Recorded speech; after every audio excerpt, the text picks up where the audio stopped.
Sunt foarte multe apartamente de închiriat în regim hotelier. Hotelier. Cred că este, dar trebuie să stai bine financiar.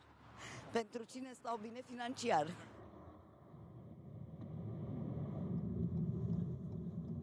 Not after the apprehension, vacation between states and undergo the. He arrived with a car, but after that he was taken by the Albanian guy in a car with French number plates. He kept a low profile.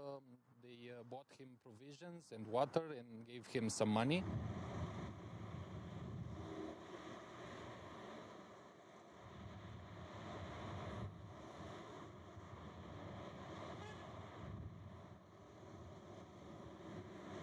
Clientul dorește să-și dovedească nevinovăția.